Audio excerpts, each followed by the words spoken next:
Тэгэхээр ер нь бол бидний одоо жишээлбэл Монголын барилгын гүйцэтгэж байгууллагын холбоо, за үндэсний бүтээн байгуулалтын корпорац, Leonborg гэдэг одоо манай энэ гурван байгууллага бол хамтарч энэ асуудлыг одоо энэ их бүтээн байгуулалтын төсөлд барилгын гүйцэтгэж байгууллагууд яаж оролцох систем, оролцоо ер нь ямар байх юм бэ гэдэг бол бидний одоо хөндөж байгаа сэдв юм шүү дээ, тийм ээ. Девелопер компаниуд маань бол манай улсын хөдөлгүүр, манай улсын барилгын салбарын хамгийн том хөдөлгөөрүүд, хамгийн том даалгавчнууд нь байж болно. Энд эдний итгэх, эдний санаачлал, эдний одоо эр зориг хүсэл тэмүүллээр салбар зэрэгтэй хөдөлж яддаг гэж болно. Тийм учраас эхлээд хүндэтгэлээ үнхлэе. Хоёр дахь юм нь бол гүйцэтгэгч нар, контракторууд эдэнгүүгээр нэг чулуу нөгөө дээрээ тавигдахгүй. Хоёр чулуу хоорондоо нийлэхгүй бол гурав дахь юм болох барилга үүсэхгүй. Тийм учраас үндсэн үүрэг 80 орчим хувийн хариуцлага, 80 орчим хувийн гүйцэтгэл бүх юм барилгын салбарт энэ барилгын гүйцэтгэж байгууллагууд дээр тулж явж байна. Тэгэхээр ийм хоёр л байгууллага. За тэгээ мэдээж оролцогчоор нь тооцох юм бол зориуд төсөл төлөөлөгчд, материал үйлдвэрлэгчд, ханган нийлүүлэгчд гээд мэдээж байгаа ч одоо хоёр том толгуур бол девелоперууд, гүйцэтгэгч нар байна. Бүтээн байгуулалтын маш олон том төслүүд тий олон улсын байгууллагуудын за тэгээд дотоодын ч хөрөнгө оруулалттай томоохон төслүүд хэрэгжлээ. За энэ дээр бол яг манай Монгол инженерүүд тодорхой хэмжээнд тэр төсөл дээр ажилласан инженер техник ажилтнууд бас сураад хөгжөөд чадвартай болоод үлдэж байна.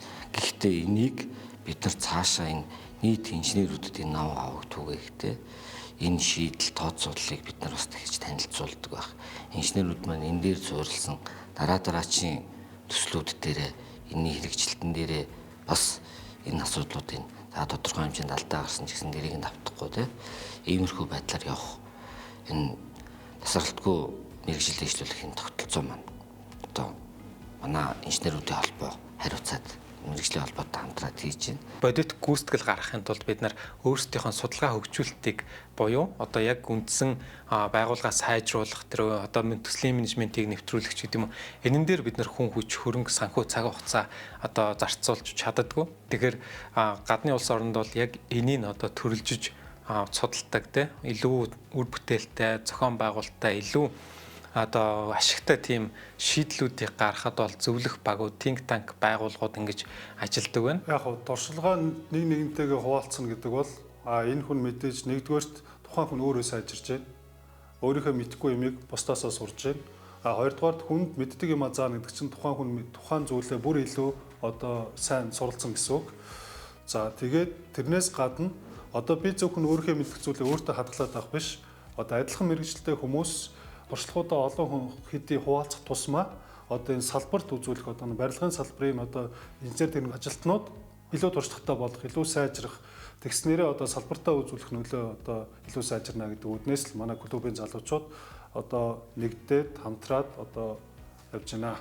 Барилга гэдэг бүтээгдэхүүн болвол олон одоо гүйцэтгэгч нар тийм ээ олон мэрэгжлийн хүмүүс нийлж байж л одоо бүтдэг юм учраас тэгэхээр энэ бол хамгийн сүүлчийн бидний ажлын эцсийн үр дүн бол ажлын үе шат болгоноор одоо ажилласан бүтээн байгуулагчид, барилгачид бид нар янз бүрийн мэргэжлийн барилгачид бидний ажлын үр дүн болдог учраас бид бол зайлшгүй нийлж нэгдэж ажиллах ёстой гэж ингэж үзэж байгаа бид нар.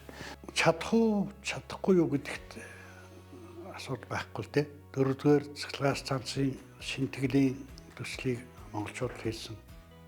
Өшгөө хөндийг монголчууд хийсэн. Буян тухааны хоёрыг монголчууд хийсэн. Би ер нь энэ талаас нь авч үзэх юм бол монголчууд өөрсдөө оролцож, өөрсдөө бүтээж чадахгүй тийм зүйл гэж байхгүй гэж бодож байна. Метроч гэсэн мэдээж толгомдож байгаа зорилтынхаа хувьд техникийн шийдлийн талаасаа проблемууд байгаа ч гүйцэтгэлийн талдаа бол монголчууд 100% хийж гүйцэтгэж чадах ийм проектаа гэж ингэж бодож байна.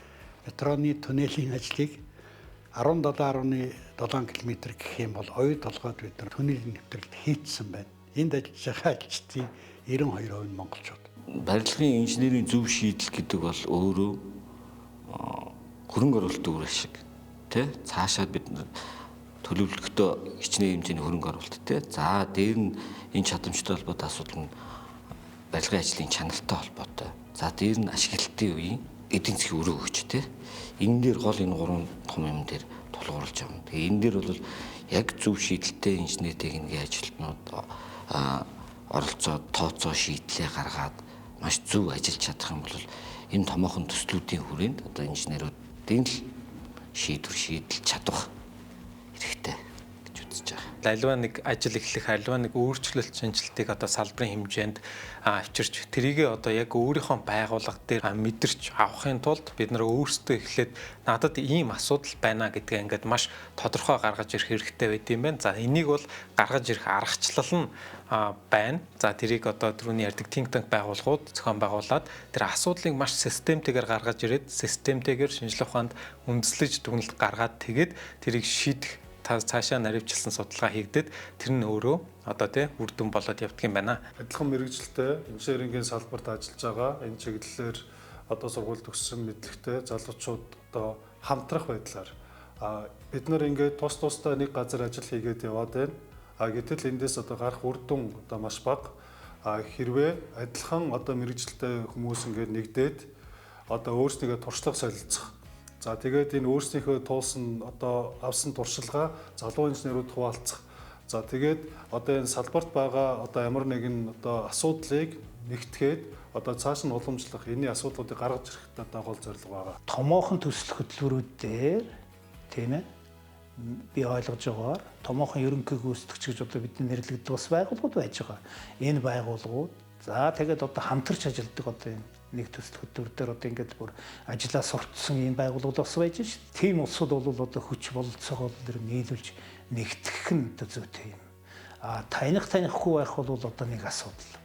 Хамгийн гол нь миний бас ингэж бодож явж ойлгож явдаг юм бол бидний юу нэгтгэх ёстой юм бэ гэх юм бол бидний одоо жишээлбэл энэ ажилд хандах хандлага бидний одоо жишээлбэл энэ төсөл хөтөлбөрийг хэрэгжүүлэхийн тулд тэрний одоо шаардлагыг хүлээн зөвшөөрөлж чадсан тийм ээ хамтарч ажиллаж чадах хэрэгтэй ийм л улсууд болж нээж нэгдэж чадах юм бол одоо энэ ажил болно гэж одоо ингэж үзэж байгаа. Тийм учраас бол одоо тэр шаардлагыг илүүж чадах улсууд бол хоорондоо нэгдэж нийлээд одоо ингээд ороход бол одоо болохгүй байхгүй шүү. Тэрөөсөө л яг ажлын талбар дээр байгаа хүмүүс тулгарчсан байгаа асуудлаа маш цэгцтэйгээр, бүтцтэйгээр, системтэйгээр одоо илрүүлж гарахт нь туслах. За тэгээ энэнд хүн болгоны дуу хоолойг болж өгөл оролцуулах гэдэг ийм одоо багийн ажиллагааны зарчмыг баримтлан одоо салбарын төрийн бус байгууллагууд болон холбогдох одоо ажил олгогч нартай хамтран ажиллахтаа үргэлж таатай байх болно.